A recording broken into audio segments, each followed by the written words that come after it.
Todo mundo conhece a história trágica do Anakin Skywalker, né? Mas e se a queda dele pro lado sombrio for mais do que só medo e amor? E se o problema todo foi ele ter quebrado uma regra fundamental do poder? É exatamente isso que a gente vai analisar aqui, a jornada do Anakin, mas por um ângulo bem diferente, um princípio psicológico implacável.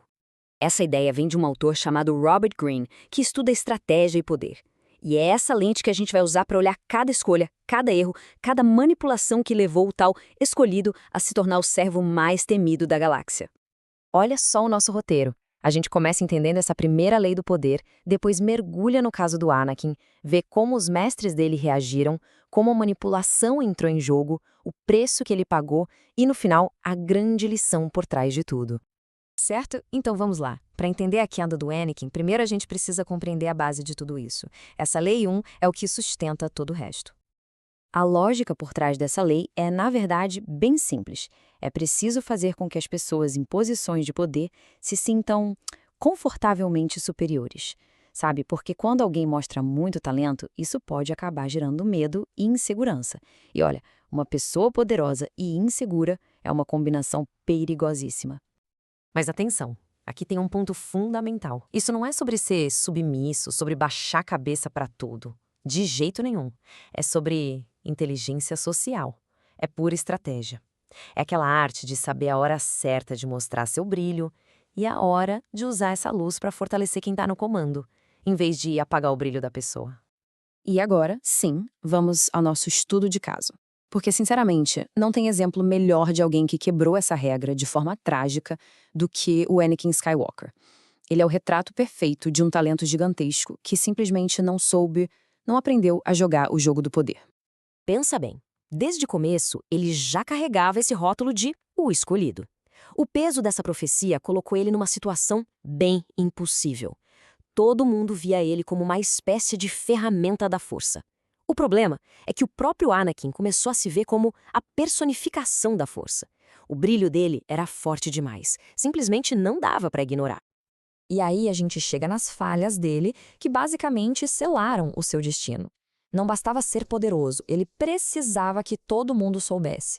Ele buscava aplauso, glória, validação o tempo todo. Faltava para ele essa sutileza, essa noção do jogo social. E isso fez do ego dele o alvo perfeito para um bom manipulador.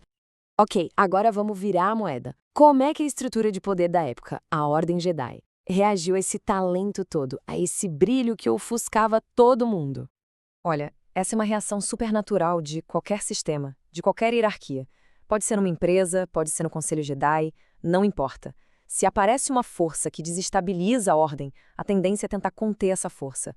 O Conselho Jedi tinha medo do poder do Anakin, da independência dele. Ele era basicamente o cara que brilhava demais. E a gente vê isso acontecendo várias e várias vezes, né? Primeiro, aquele medo da profecia. Depois, os sermões sem fim do Obi-Wan, pedindo paciência, menos impulsividade. Até o fato de que, ao salvar o mestre dele tantas vezes, ele acabava sem querer diminuindo o Obi-Wan. E aí veio o golpe final. Botaram ele no conselho, mas negaram o título de mestre. Foi uma humilhação. Foi o sistema dizendo bem claro: quem manda a nossa sua luz somos nós.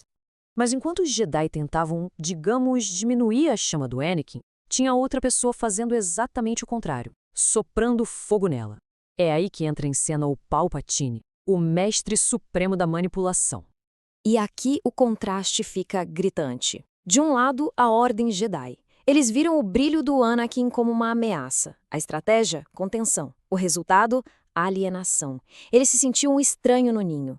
Do outro lado, o chanceler Palpatine.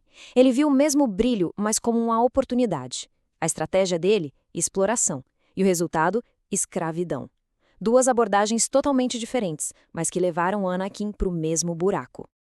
É que o Palpatine, ele entendeu como ninguém a maior fraqueza do Anakin. Ele não precisou derrubar o Muralha, ele só achou a rachadura que já estava lá. E essa rachadura era o ego insaciável do Anakin. Foi ali que ele atacou. Isso mostra a genialidade da estratégia dele. Palpatine nunca competiu com o Anakin. Pelo contrário, ele enchia a bola dele, elogiava, valorizava, chamava de meu jovem amigo. Ele agiu como um mestre invisível, sabe? Fazendo o Anakin achar que todo o poder, todo o brilho era mérito dele. Mas por trás dos panos, era o Palpatine que movia todas as peças. E pronto. Com o palco todo montado, a gente chega no ato final dessa tragédia, a queda inevitável. Foi a consequência direta de desafiar os mestres e, ao mesmo tempo, ser totalmente manipulado por outro. Vamos quebrar isso em passos para ficar bem claro. Primeiro, o talento gigantesco infla o ego. Segundo, esse ego precisa de reconhecimento. Terceiro, o brilho dele ameaça os mestres. Quarto, os mestres tentam conter isso. Quinto, essa contenção gera uma frustração enorme, que abre a porta certinha para o manipulador entrar. E o passo final, a queda na servidão. No fim das contas, não foi liberdade, foi só um novo tipo de escravidão. E no fim, de certa forma, o Anakin conseguiu o que queria. Ele se tornou Darth Vader, o ser mais temido da galáxia. Uma força, incomparável. Mas a que custo, né? E, ao mesmo tempo, um servo. Um servo de um mestre que parece fraco. Essa é a grande ironia da história toda.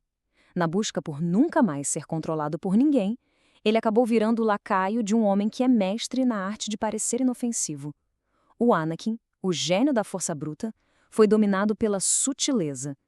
Justamente a única coisa que ele nunca aprendeu. Então, qual é a lição que fica disso tudo? Porque a história do Anakin não é só uma tragédia. Ela nos ensina uma coisa muito poderosa sobre a verdadeira natureza do poder. Pensem no momento da redenção dele. É quando ele se volta contra o Imperador para salvar o Luke. Foi o primeiro ato dele em décadas, que não veio da ambição, da raiva ou daquela necessidade de ser reconhecido. Foi puro sacrifício. Foi ali, naquele instante, que ele finalmente conseguiu dominar o próprio ego. E aqui a gente tem o equilíbrio perfeito da força, ou melhor, do poder. Anakin nos mostra que poder sem sutileza é autodestrutivo. É um fogo que queima a si mesmo. Palpatine prova que o poder baseado só na manipulação, uma hora a conta chega. E aí temos o Luke, que é o verdadeiro equilíbrio. A verdadeira força é ter poder, mas sem o ego para estragar tudo.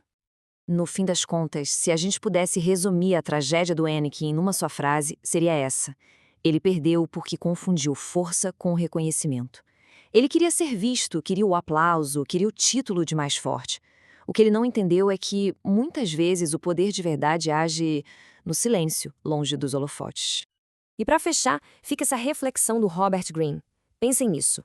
O Anakin Skywalker poderia sim ter dominado a galáxia. Bastava ele ter entendido uma verdade bem simples. A mesma luz que ilumina é a luz que pode cegar. E às vezes, o maior poder de todos é aquele que age nas sombras.